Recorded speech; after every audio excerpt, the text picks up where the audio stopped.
주님, 이 놀라운 예수 그리스도의 하나님의 사랑의 비밀을 저에게 계시해 주시고 저에게 우리의 삶 속에 찾아오셔서 내가 너를 사랑한다고 말씀해 주시고 이것을 믿음으로 성령의 능력으로 깨닫게 하심을 감사합니다. 주변에 외로워하며 눈물 흘리며 마음 아파하는 상처받은 인생이 참으로 많습니다. 예수 그리스도의 보혈의 십자가 이외에는 구원할 방법이 없습니다. 주님, 이게 우리에게 귀한 이 믿음의 신비를 우리에게 주셨으니 이 믿음의 비밀을 담대하게 선포함으로 하나님의 나라가 이 땅에 이루어지는 놀라운 은혜가 있도록 인도하여 주옵소서. 성령 하나님, 이 아침에도 예수 그리스도의 십자가 사랑, 구속의 은혜를 깨닫게 하시도록 오늘도 말씀의 잔치를 베풀어 주셔서 감사합니다. 말씀을 읽을 때 이 놀라운 하나님의 사랑이 깨달아지는 시간들이 되게 하여 주옵소서. 예수님의 이름으로 기도하옵나이다. 아멘. 오늘은 4월 2일자 묵상의 말씀이 되겠습니다. 먼저 시편 53편의 말씀입니다. 다윗의 맞서길 인도자를 따라 마할랏에 맞춘 노래 53편 말씀 먼저 한 절씩 교독합니다. 어리석은 자는 그 마음에 이르기를 하나님이 없다 하도다. 그들은 부패하며 가증한 악을 행하며 선을 행하는 자가 없도다.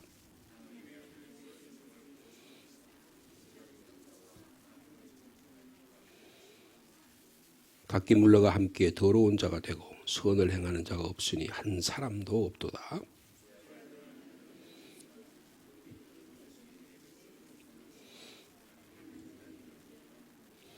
그들이 두려움이 없는 곳에서 크게 두려워하였으니 너를 대항하여 진친 그들의 뼈를 하나님이 흩으심이라. 하나님이 그들을 버리셨으므로 내가 그들에게 수치를 당하게 하였도다.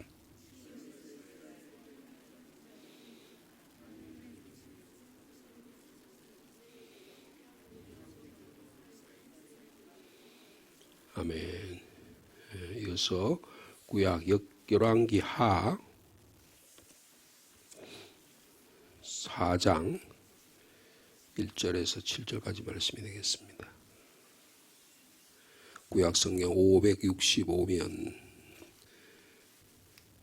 열왕기하 4장입니다.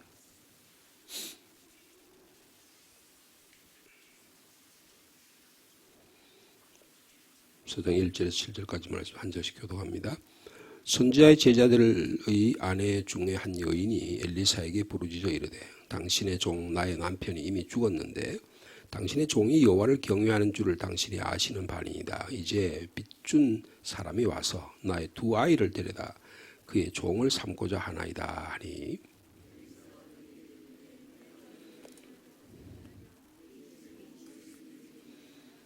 그가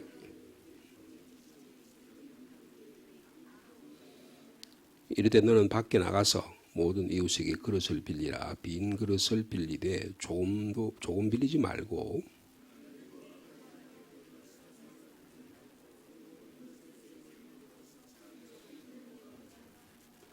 여인이 물러가서 그의 두 아들과 함께 문을 닫은 후에 그들은 그릇을 그에게로 가져오고 그는 부었더니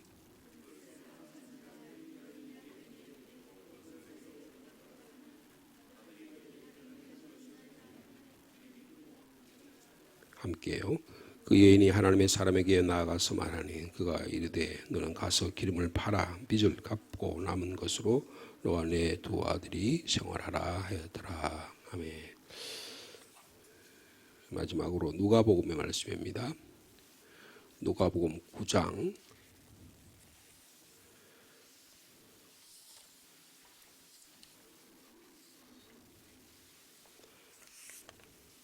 10절에서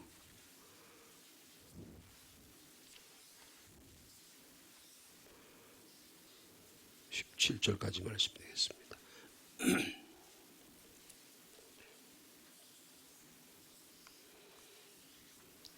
신약성경 106면에 있습니다. 누가복음 9장 10절 말씀부터 17절 한 절씩 교독합니다. 사도들이 돌아와 자기들이 행한 모든 것을 예수께 여쭤니 데리시고 따로 벳세다라는 고을로 떠나가셨으나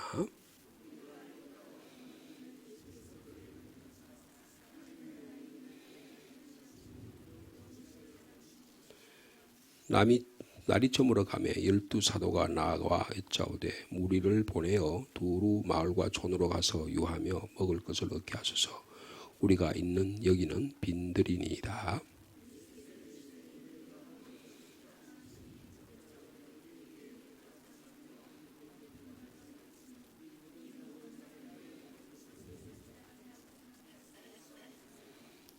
이는 남자가 한 5,000명 되밀어라. 제자들에게 이르시되 때를 지어 한 50명씩 앉히라 하시니 예수께서 떡 5개와 물고기 2마리를 가지사 하늘을 우러러 축사하시고 떼어 제자들에게 주어 무리에게 나누어 주게 하시니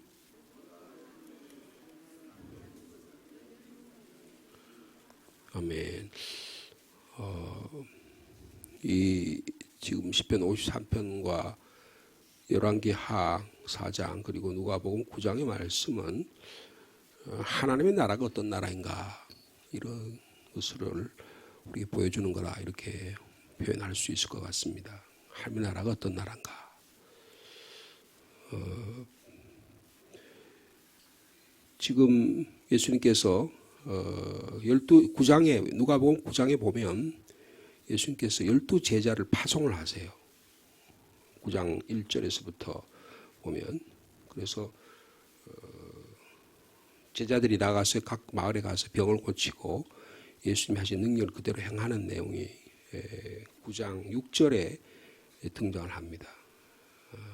그러니까 예수님이 한 행동들에 대해서 그 분봉왕 헤롯이 이야기를 듣고 도대체 예수라는 자가 어떤 작자냐 그러면서 궁금해하기 시작합니다. 그런데 그리고 나서 오늘 본문의 말씀이 여기 나타나고 있습니다. 우리가 잘 아는 대로 이 본문의 말씀은 오병이어의 기적을 일으키시는 그런 내용이 여기에 기록되어 있습니다. 그래서 이 말씀은 마태복음 14장 그리고 마가복음 6장 누가복음 9장과 요한복음 6장에 다 기록되어 있는 예수님의 기적, 이적 사건입니다. 이곳이 어디서 일어났냐 하면 빈들에서 일어났다 그랬어요. 12절에 빈들에서 이런 일이 일어났다. 근데 그 장소를 누가는 우리에게 가르쳐 준 벳세다라는 곳이에요. 벳세다는 누구의 고향이죠? 베드로와 안드레와 필립의 고향입니다. 요한복음에 보면 베드로의 고향이에요. 그래서 베드로의 고향인데 나중에 아마 베드로가 벳세다에서 좀 옮겨서 지금 가버나움 쪽으로 옮겨서 이사를 했던 것으로 기억이 나요. 그래서 지금도 베드로의 집이라고 해서 지금 그때 당시에 초대 교회 같이 이렇게 모였던 곳으로 생각합니다. 바다 그 갈릴리 호수 가에 베드로의 집이라고 해서 이렇게 지금도 그런 형태가 남아 있습니다. 이 벳세다에서 지금 이런 일이 일어납니다. 그래서 예수님께서 하시는 그 모습이 보면 열심히 제자들 지금 사도들이 9장 10절에 사도들이 돌아왔다 그랬죠, 그죠? 돌아왔다는 건 어디서 돌아왔다는 거예요? 복음을 전하고 너무 힘든 거예요. 그래 돌아오니까 예수님께서 제자들을 데리고 좀 쉬려고 그런 겁니다. 마가복음에도 보면 제자들을 쉬게 하시려고 그 제자들과 함께 좀 쉼을 위해서 다른 곳으로 피신을 하세요. 사도들이 돌아와 자기들이 행한 것을 여쭈니 데리시고 따로란 말하고 하는 것은 사람들을 위해서 좀 격리시켜서 제자들에게 쉼을 주려고 한 겁니다. 근데 벳세다를 가려고 그러는데 이걸 알고 무리들이 따라왔다 그랬어요. 근데 예수님께서 한 반응이 놀랐습니다. 예수님께서 그들을 물리치지 아니하시고 영접하셨다는 것입니다. 그러니까 우리가요 영적 일들 그리고 하나님의 나라의 일들은 내 편리대로 하는 게 아니라는 거예요. 내가 좀 쉬고 싶다고 내가 쉬고 사람들 물리친 게 아니고 언제든지 하나님의 나라는 주님이 원하는 그들의 영적 곤궁함을 주님은 받아들이신다. 이것을 우리에게 말씀하고 있습니다. 그렇죠? 11절에 보니까 그들을 영접했다. 그러니까 반겨 맞았다는 거예요. 억지로 맞지 못해서 맞아 한 게 아니고 즐거움으로 맞아 하셨다는 거예요. 여러분, 하나님의 나라를 만들어갈 때 이런 놀라운 은혜가 저와 가운데 있기를 바랍니다. 하나님의 나라의 일을 거기서 이야기하셨죠. 그리고 병 고칠 사람을 고치셨습니다. 그런데 이들이 예수님께 찾아온 사람이 남자가 한 5천 명이 됐다고 하는데 이 사람들은 다 배가 고픈 사람들이에요. 영적으로 배가 고픈 사람일 뿐 아니고 경제적으로도 대단히 어려운 사람이었다는 것을 볼 수가 있습니다. 여기 지금 누가복음에 나타나지 않지만 마가복음 6장에 보면 큰 무리를 보시고 목자 없는 양 같음으로 인하여 불쌍히 여기셨다. 그런 표현이 있어요. 지난번에 봉사경회 때 그 강사 목사님이 이 불쌍히 여겼다는 말을 하면서 이게 스프랑크니소마이라는 말을 쓴다 그래서 애간장이 끓는 마음으로 사람을 바라보았다는 것입니다. 그러니까 양이 말이에요. 자기 목자를 잃어버렸으니까 뭐 죽은 목숨이나 마찬가지잖아요. 곧 야수나 짐승에게 찢기거나 사로잡힐 그런 모습, 형편에 있는 사람들의 모습을 주님이 보시고 여러분 12절 말씀을 가만히 보면 날이 저물어 가매 여러분 제자들의 반응이 나타나요. 제자들은 뭐랍니까? 예수님께 나가서 무리를 주님 보내십시오. 두루 마을과 촌으로 가서 유하여 먹을 것을 얻게 하십시오. 우리가 여기 있는 빈들이 이게 무슨 뜻이에요? 귀찮아 죽겠다는 거예요. 그래서 너무 우리는 좀 쉬고 싶은데 자꾸 달라붙어가지고 교회 와서 자꾸 달라붙어가지고 얻어먹으려고 그러고 구제해달라고 그러고 자꾸 그러니까 귀찮다는 거예요. 그래서 좀 저 사람들 보내가지고 자기들 알아서 하라고 그렇게 이야기하라는 거예요. 근데 예수님께서 하신 반응은 뭡니까? 13절에 너희가 먹을 것을 주라. 여러분, 교회는 꼭 경제적으로 뭘 해결해야 될 곳은 아니에요. 그러나 필요하면 구제해야 하는 것입니다. 그래서 지금 우리 이웃의 안동, 의성을 비롯해서 여러 곳에서 동해안까지 산불이 큰 피해가 났잖아요. 한국 역사상 가장 큰 피해라 그러잖아요. 그래서 이게 남의 일이 아니고 교회가 전수된 교회도 몇 군데 교회가 있고요. 교육관이 불탄 교회도 많이 있고, 그리고 사택이 불탄 경우, 그리고 교인들의 집이 불탄 경우가 대단히 많습니다. 그래서 지금 경안노회 쪽에서는 그 리스트를 쫙 해가지고 보내왔더라고요. 그래서 이제 아마 우리가 저희들도 우리 당회가 좀 의논해서 어떻게 하면 좋을까 한번 의논을 하려고 그러는데 한 주일 헌금을 해서 일정한 교회를 도와줬으면 좋겠다 그런 생각을 하고 있습니다. 그래서 먹을 것을 주라 그랬어요. 이게 다 마가복음에도 있고 다 나타나요. 예수님께서 하신 방식. 근데 이렇게 한 예수님의 마음은 뭐라고 하고요? 스프랑크니소마이. 마음이 불쌍히 여김이 생긴다는 거예요. 여러분, 나 같은 죄인을 주님이 사랑하셔서 나를 죄에서 구원해 주시는, 그래서 나는 이제 나 같은 길 잃은 자가 이제는 주님이 나의 생명의 목자가 되신 삶을 살아가는 그런 은혜의 삶을 산다. 근데 저분들은 영적으로나 육적으로 주님을 모르는 삶을 산다. 그거를 그래서 주님께서 너희가, 여러분 강조가 이게 너희라는 거예요. 그래, 강조하는 거예요. 너희라고 하는 인칭 대명사를 쓰기를 배울 때는 헬라 말은요, 그러니까 1인칭, 2인칭, 단수 이게 동사의 의미에 다 표현이 되기 때문에 대명사를 안 써도 되는 거예요. 헬라어는. 그런데 굳이 너희가 이렇게 줬다고 하는 것은 강조하는 거예요. 이게 뭘 말합니까? 하나님은 예수 그리스도는 제자들을 통해서 역사하신다는 거예요. 교회를 통해서 역사하신다는 것입니다. 나는 빠지고 나는 방관자로 또 다 뒷짐지고 나는 다 팔짱 끼고 있고 누군가 하겠지, 목사가 하겠지, 장로가 하겠지, 다른 사람이 하겠지. 아니, 하나님은 너가 그 일을 하도록 원하고 계신다 그 말이에요. 그래서 그 일을 지금 제자들을 통해서 역사하기를 원합니다. 어떻게 역사하십니까? 요한복음은 좀 더 자세히 나와 있지만은 13절에 보니까 그래서 제자들이 이에 반응을 하잖아요. 너희들이 먹을 것을 주라 그러니까 우리에게는 떡 5개와 물고기 2마리밖에 없습니다. 이 모든 3,000명이나 되는 사람을 위해서 저희들이 무엇을 먹을고 샀고 할 수가 없는 형편이 아닙니까? 주님께 그렇게 말씀을 드립니다. 근데 예수님께서 이 일을 역사하십니다.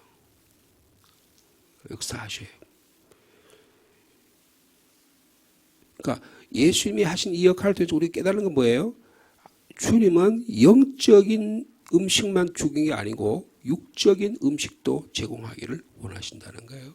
제가 기억하기로는 1945년에 우리나라 해방이 되고 45년부터 48년 사이에 남북이 서로 나눠져서 38선이 쳐지고 이북에는 공산 정권이 들어오고 이남에는 미국 군정이 실시가 됐어요. 그래서 이북에 원래 기독교가 이북이 서북 지역, 그러니까 평양이나 그 지역에 엄청난 붕괴 운동이 일어났잖아요. 그래서 거기에 평양 신학교, 정확하게 말하면 대한예수교회 장로회 신학대학이 거기서 생겼어요. 그리고 거기서부터 붕괴 불길이 일어났습니다. 근데 45년에 일하고 나고 하니까 연세대학교의 김형석 교수라는 분 아직 살아계시죠. 근데 제가 학교 다닐 때 안병욱 교수님이라는 분이 계셨는데 둘이 아주 가까운 친구였었어요. 같이 평양 분이었는데 그 김형석 교수 이야기를 들어보면 그때 김일성이를 만났다는 거 아니에요. 김일성이가 아마 살아있으면 지금 한 110세쯤 될 거예요. 근데 자기보다 한 2-3살 선배였대요. 근데 소련의 공산주의를 데리고 와서 막 퍼뜨렸다는 거예요.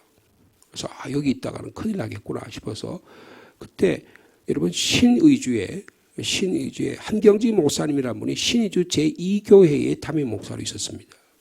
그래서 해방이 되자 한경지 목사님은 기독교 사회당을 만들었어요. 그래서 이북 지역의 조만식 목사님을 비롯한 여러분들을 통해서 기독교적인 정당을 만들었어요. 이곳에 하나님의 나라 만드는, 그래서 일반 사람들이 하나님의 나라를 만들어가는 곳으로 만들도록 굉장히 열심히 했어요. 근데 김일성이가 들어와가지고 이것을 완전히 박살을 냅니다. 그래서 이 한경지 목사님이 할 수 없어서 교인들을 데리고 이남으로 와요. 그래서 세운 교회가 영락교회라는 곳입니다. 서울 중구에 세운 교회가 영락교회예요. 근데 그때 판자촌을 세웠었는데 오니까 너무 이북에서 내오는 사람들이 다 나름대로 이북에서는 생활이 좋고 그런데 다 가족이나 뭐 가산이나 모든 걸 다 내려놓고 왔잖아요. 너무너무 힘든 거예요. 근데 그때 이 한경지 목사님이 교인들에게 선포했다는 거 아니에요. 여러분 하나님의 교회를 세우십시다. 지금 자기들 돈 한 푼 없는데 하나님의 교회를 세웁시다. 그리고 공동 주식회사 같은 걸 만들었어요. 근데 이분들이 전부 다 헌신했습니다. 이분들이 영락교회의 기본적인 하나님의 나라를 만들게 되고 그리고 엄청난 영적 영향력을 끼쳤습니다. 여러분 그래 전국에 영락교회가 없는 교회가 없잖아요. 그죠? 그래서 하나님의 나라를 만드는 놀라운 일인데 근데 이때 한 이 일이 뭐냐 하면 하나님의 말씀만 전한 게 아니고 우리의 삶, 우리의 돈주머니, 우리의 삶의 모습도 주님께 드려야 된다는 거예요. 여러분 그 운동을 한경지 목사님이 하셨습니다. 근데 자기가 젊은 시절에 신의주에 있을 때 기독교 사회당의 역할들을 교회가 해야 된다고 생각하는 거예요. 여러분 좀 굉장히 아름다운 생각이라고 생각합니다. 여러분 예수 그리스도 일은요 영적으로만 하고 육적인 것은 아무 적게 이것은 교회가 아니에요. 신앙생활이 아닙니다. 우리의 삶은 영적인 것과 육적인 것이 아울러서 일어나야 돼요. 우리 가정 형편이 펴야 된다고요. 가난으로부터 해방돼야 돼요. 질병으로부터 해방이 돼야 됩니다. 사람과의 관계가 올바른 관계가 열려야 되는 거예요. 가정이 구원을 얻어야 되는 거예요. 영적인 일뿐만 아니라 사회적인 일도 하나님 주님께서는 하기를 원하고 계신다는 거예요. 그래서 주님께서는 설교하잖아요. 병 고치잖아요. 그 다음에 군중을 먹이신 일을 결코 게을리하지 않았다는 것을 볼 수가 있는 것입니다. 여러분 군중을 먹이신 내용을 보면 한번 보실까요? 그래서 보리떡 5개하고 물고기 2마리를 가지고 주님 역사하시잖아요. 한 5천 명쯤 앉아있는 제자들에게 말씀하며 때를 지어서 한 50명씩 앉게 해라. 제자들이 앉게 하니까 예수께서 16절 말씀입니다. 우리 같이 읽도록 하겠습니다. 시작. 예수께서 떡 5개와 물고기 2마리를 가지사 하늘을 우러러 축사하시고 떼어 제자들에게 주어 우리에게 나누어 주게 하시니 먹고 다 배불렀더라. 그 남은 조각을 12바구니에 넣어두고. 여러분 거기 보면 제가 몇 차례 한번 말씀을 드린 기억으로 나는데 거기에 중요한 표현이 나와요. 떡을 가지사 테이크란 말이 가졌단 말이에요. 그러니까 이거 가졌다는 것은 제자들이 어린 소년이 가지고 온 떡을 받아가지고 주님께 드렸다는 거예요. 여러분 기적은 제자를 통해서 일어나는 겁니다. 기적은요 우리가 드린 걸 통해서 드러나는 거예요. 하늘에서 뚝 떨어져서 일어나는 게 아니고요. 우리의 소유, 우리의 눈물, 우리의 사랑, 우리의 섬김을 통해서 하나님은 주님은 하나님의 역사를 일으키고 계신다. 그래서 그게 가졌다는 뜻이에요. 그 다음에 가진 다음에 어떻게 하십니까? 하늘 우러러 축사하셨다는 게 감사했다는 겁니다. 여러분 주님께서 일을 일으키실 때 하나님의 문을 열어서 하늘의 역사를 통해서 일으키기를 원하셔서 축사하셨다는 거예요. 그 다음에 세 번째 어떤 동사를 씁니까? 떼었다 그랬어요. 떼었다. 여러분 이 사건을 여러분 마지막 예수님께서 십자가에 돌아가시기 전에 마지막 최후 만찬에 똑같은 표현을 해요. 성찬식 할 때 마지막 저녁 식사를 하실 때 떡을 하늘 가져가 제자들이 마지막 저녁 식사를 준비하잖아요. 준비한 그 준비를 한 걸 가지고 주님께서 축사하시고 그 다음에 그 빵을 뗍니다. 뗐다는 게 뭐예요? 예수 그리스도의 십자가에서 예수께서 살을 찢기시는 사건이에요. 그러니까 예수께서 살을 찢기시는 아픔을 떡을 떼는 사건을 통해서 나눈다는 거예요. 그 다음에 어떻게 합니까? 제자들에게 주어서 우리에게 나누어 줬다고 하는 것입니다. 여러분 이게 뭘 상징하죠? 오늘날 이게 교회에서 이게 어떤 행사예요? 성찬식입니다. 성찬식이. 그러니까 성찬식은 단순히 종교적 의식으로 멈추면 안 되고 우리의 삶에 연결되어 있어야 된다는 거예요. 성찬식 우리의 삶을 뭘로 이어져요? 떡을 먹고 나누는 것으로 이어져야 됩니다. 여러분 초대교회 2장에 보면 예수님의 제자리 나와서 성도 오순절 성령 강림의 사건이 일어나는데 제일 먼저 하는 게 뭐예요? 사도들이 제자들을 가르칩니다. 그 다음에 중요한 게 떡을 떼었다 그랬어요. 여러분 이게 무엇을 말하면 성찬식도 했다는 뜻도 되지만 또 한편에는 삶을 나누었다는 거예요.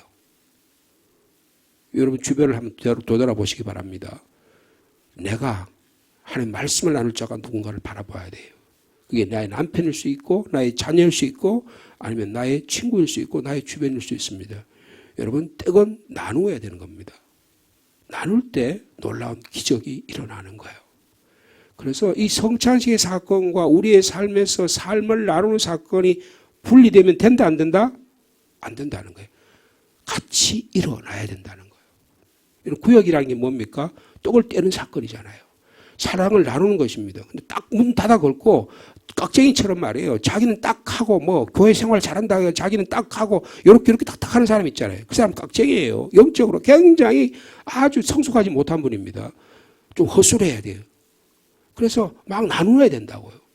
그럴 때 하나님의 사랑이 일어나는 것입니다. 여러분 우리 교회가 주일날 영적인 음식을 나눈 다음에 교회 와서 육적인 양식을 나누잖아요. 이게 너무너무 소중한 겁니다. 이게 없어지면 어떻게 되느냐. 교회는 아주 말라 비틀어져요. 그럼 교회는 아주 시들어집니다.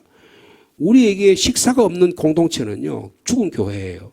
그래 굉장히 점잖은 교회가 막 그래가지고 우리는 그래서 이런 것도 안 하고 부엌에가 식당 일도 안 하고 사람 시켜가지고 일하고 굉장히 멋있어 보이고 잘 될 것 같죠. 여러분 그런 교회는 성장하지 않습니다. 사랑을 나누는 그 훈련의 과정이 다 빠져버리는 거예요. 근데 주님께서 이거 훈련시키잖아요. 17절 말씀을 보면 그 다음 어떻게 했다고요? 먹고 다 배불렀다 그랬습니다. 여러분 육적인 만족이 일어나야 되는 것입니다. 예를 들어서 우리 형제들 가운데 내 친척 가운데 배고픈 사람이 있으면 어떻게 해야 되는 거예요? 어떻게 하라는 거예요? 여러분 성경에 보면 잠언에 보면 나에게 형제와 가족을 준 이유가 뭐라고요? 어려운 형제 가족이 있으면 나누도록 하기 위해 준 거예요. 그래서 초대교회는요. 디모데서나 이런 데 보면 이런데 과부가 있고 이런데 자식들이 부모를 안 돌봐. 형제를 안 돌봐. 그러면 그 사람 도와주지 말라 그랬어요. 막 여러분 무조건 도와준다고 좋은 일이 아닙니다. 가족들이 먼저 도울 수 있는 사람이 먼저 도와야 되는 거예요. 그래서 다 돕고 했는데도 부족하면 그 다음에 교회가 돕는 거예요. 이것도 구제의 방법입니다. 무조건 돕는다고 다 좋은 일이 아니에요. 돕고 나면 우리는 왜 안 도와주나 하고 막 서로 그냥 무슨 교회가 구제기관이 돼버릴 수가 있다고요. 이거 다 절차가 필요한 거예요. 근데 여기 보면 교회를 어떻게 했다고요? 먹고 다 배불리게 됐다. 여러분 예수 그리스도에서 오늘의 풍족한 삶을 살아 여러분 되시길 축복합니다. 근데 그 다음에 어떻게 했어요? 그 남은 12바구니에 거두었다. 여러분 남았다는 거예요. 여러분 이게 교회 공동체 우리의 삶의 모습이라는 것을 보여주고 있습니다. 그래서 아까 제가 사도행전의 말씀을 드렸는데 초대교회의 모습은 육적 영적 양식을 풍족한 그래서 사도들이 모여서 가르치고 교제하고 떡을 떼고 기도하고 2장 46절에 보면 모이기를 힘쓰고 집에서 떡을 떼며 기쁨과 순전한 마음으로 음식을 먹고 하나님을 찬미했다. 그렇게 말씀하고 있습니다. 여러분 하나님의 나라를 오늘도 만들어가는 저 여러분 되시기를 축복합니다. 예수님께서 제자를 데리고 쉬러 가셨는데 그 쉼 가운데도 주님께로 다가오는 자들이 보니까 마음이 막 애간장이 끓었어요. 여러분 애간장이 끓어야 됩니다. 우리 교인들이 요새 말마다 중보기도 팀들이 뭐 올리고 보면 교인들이 뭐 수술했다든지 어려운 형편들을 이야기하잖아요. 얼마나 마음이 아픕니까, 그죠? 내가 그런 경우를 당했다면 얼마나 힘들겠어요. 이게 영적인 굉장히 중요한 우리 믿음의 공동체의 삶의 방식이 아닐 수 없는 것입니다. 여러분 영적 필요뿐 아니고 육적 필요도 채우는 우리 교회가 되기를 원합니다. 한국 교회가 이런 역할을 잘 감당하면 사회적으로부터 하나님의 칭찬받는 하나님의 공동체가 되게 될 줄로 믿습니다. 사실은 한국의 개신교만큼 사회적인 활동을 하는 데가 없어요. 가톨릭, 불교 거의 하지 않습니다. 여러분 기독교의 말로 한국에 기독교가 들어올 때 지금 원래 이번 주가요. 아펜셀러 언더우드 목사님이 우리 땅에 온 지 딱 140년이 되는 날이에요. 140주년입니다. 우리나라 개신교, 개교 140주년이 되는데 근데 그때 제일 먼저 했던 게 뭐냐면 알렌이라고 하는 1884년 10월 달에 알렌이라는 분이 먼저 들어왔어요. 이분도 목사님인데 의사로 들어와가지고 여러분 재중원 이런 걸 만들었어요. 그래서 민비의 친척이 되는 그 사람을 우정국 사건에서 큰 자상을 입은 그를 살려요. 그래서 고종이 기독교를 굉장히 호의적으로 보는 계기가 됩니다. 그 다음에 언더우드 아펜셀러가 들어와서 한 일이 뭐예요? 학교를 세웁니다. 대표적인 학교가 어디예요? 이화대학입니다. 이화여고예요. 그게 이화대학으로 성장한 거고요. 그 다음에 정신여고, 그 다음에 대광고등학교, 그 다음에 그런 학교들을 전부 다 이분들이 세운 거예요. 그리고 그 다음에 세운 게 뭐예요? 교회입니다. 병원과 교회와 학교를 세웠어요. 여러분 한국에 만약에 기독교 대학을 전부 다 없애버리면요. 한국 교육은 다 망하는 겁니다. 한국의 교회들이 전부 다 교회가 있는 병원들을 다 문 닫으면요. 한국은 다 환자가 속출하는 거예요. 엄청난 영적 영향을 가졌어요. 그런데 이게 점점점 100년이 지나고 나니까 이게 기업화가 돼가지고 기독교인 정신이 점점점 없어져요. 예수 그리스도의 사랑의 마음이 측은한 마음이 없어져요. 병원이 말이에요. 기업이 돼가지고 돈 버는 세브란스 병원이 돈 버는 회사가 된단 말이에요. 근데 거기 예수 그리스도 정신이 없어가고 그런 애들이 병원에 들어가가지고 의사가 되고 그 사람들이 뭐 병원을 행정을 하니까 어떻게 됩니까? 이건 뭐 수입을 얼마나 늘리는 것만 관심이 있는 거라요. 원래 세브란스라는 미국의 어떤 사람이 기부를 해가지고 서울역 앞에 세브란스를 병원을 만들고 그래서 그게 재중원이라고 하는 고종이 내려준 그걸 세브란스 병원으로 만들어서 오늘날의 세브란스 병원이 됐는데 그런 역할들을 해야 되는 사회적인 역할들을 하나도 못하는 거예요. 만약에 교회가 아직까지도 제가 볼 때는 교회가 이런 일을 잘 감당하고 있습니다. 근데 이 역할들을 우리 의식 속에서 우리 교회가 사회적인 섬김과 봉사로 구제로 나간 일을 잘 감당하면 이 어려울 때 특별히 이 일을 통해서 하나님은 하나님의 교회를 회복시켜 주실 줄로 믿습니다. 우리가 돈 갖고 있잖아요. 우리가 시간 갖고 있잖아요. 이것이 예수 그리스도의 마음처럼 불쌍히 여기는 마음으로 사용될 때 하나님은 거룩한 믿음의 공동체로 만들어 주실 줄로 믿습니다. 오늘도 이 일 역할을 감당하는 죄종 되시기를 축복합니다. 주님 감사합니다. 인생들이 빈들로 모입니다. 날이 저뭅니다. 많은 사람들이 배가 고파서 예수님께 영적 양식을 얻기 위해서도 왔을 뿐 아니라 육의 양식 때문에 왔습니다. 근데 실질적으로 제자들에게는 보리떡 5개와 물고기 2마리밖에 없었습니다. 그러나 주님은 너희가 그것을 먹을 것을 주라고 말씀합니다. 주님은 제자들이 가지고 온 이 작은 음식을 가지고 놀라운 기적을 베푸십니다. 주님 오늘도 이 기적이 일어날 줄로 믿습니다. 주님 이 떡 5개와 물고기 2마리를 가지고 주님이 우러러 축사하시고 떼어서 제자에게 주어서 무리에게 나누어 주었더니 먹고 다 배불렀다고 합니다. 이게 무슨 옛날이나 있을 기적에 허황된 이야기가 아니라 오늘도 우리의 삶 속에 예수 그리스도의 마음이 다가오면 인생을 불쌍히 여기는 하나님의 사랑의 마음이 찾아오면 이런 놀라운 일이 일어나게 될 줄로 믿습니다. 주님 저에게도 이런 마음을 허락하여 주옵소서. 엘리사는 선지자의 아내가 남편이 죽고 너무 가난해서 어려운 가운데 있을 때 주의 종은 이 선지자의 가정에게 기름을 그릇을 채워서 그들의 육적인 어려움을 해결해 줍니다. 주님 오늘도 하나님의 교회가 주님을 예배하고 삶을 서로 나눌 수 있는 믿음의 공동체 되도록 인도하여 주옵소서. 하나님의 교회를 세우시고 이 땅에 학교를 세우시고 병원을 세우시고 이렇게 하신 일은 생명 사랑의 일입니다. 하나님의 나라 만들려고 하려는 것입니다. 주님 우리 교회도 교회 안에 똘똘 뭉쳐서 세상과는 담쌓고 살아가는 저희들이 되지 않게 도와주시고 구원받고 은혜 받았으면 세상에 나가서 우리의 삶으로 우리의 시간으로 우리의 물질로 하나님의 나라 만들어가는 성령의 사람들 되게 하여 주옵소서. 이 사순절 4번째 주간에 이런 일이 우리 가운데 일어날 수 있도록 주님 축복하여 주옵소서. 우리 주변에 산불로 인해서 많은 피해가 있고 교회가 피해를 당하고 전 가옥이 다 피해를 당하고 농산물이 가축이 다 죽고 어려운 가운데 있는 자가 너무너무 많습니다. 주님 저에게도 도움의 손길을 허락하여 주시고 하나님의 살아계심을 증거할 수 있는 저의 삶이 될 수 있도록 주께서 인도하여 주옵소서. 주님 또한 저희들의 기도의 제목 우리의 가정의 어려움을 가지고 주님께 이 시간도 기도합니다. 주님 우리 성도들의 삶을 잘 아시는 주님 불쌍히 여겨주시고 주님 찾아오셔서 우리를 새롭게 하여 주옵소서. 치료하시고 회복시켜 주시옵소서.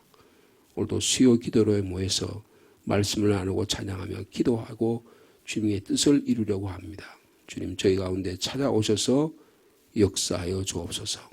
계속적으로 봄 신방 가운데 있습니다. 신방받는 가정마다 주님이 찾아가셔서 그들의 삶의 형편을 나눔 가운데 하나님의 치료와 회복의 역사가 있도록 인도하여 주시옵소서. 이 나라 민족을 위해서도 기도합니다. 대통령 탄핵으로 인한 선고가 내일 모레 일어난다고 합니다. 주님 올바른 길을 열어주시고 이 어려운 가운데 온 민족이 온 국민들이 정신을 차리고 특별히 교회는 회개해서 이 어려운 가운데 올바른 지도자들이 바로 세워질 수 있도록 인도하여 주옵소서. 악한 자들은 물러가게 하시고 주님 정말 하나님을 사랑하고 두려워하고 국민들을 두려워하는 그런 지도자들이 이 땅에 세워질 수 있도록 역사하여 주시옵소서. 예수님의 이름으로 기도하옵나이다. 아멘.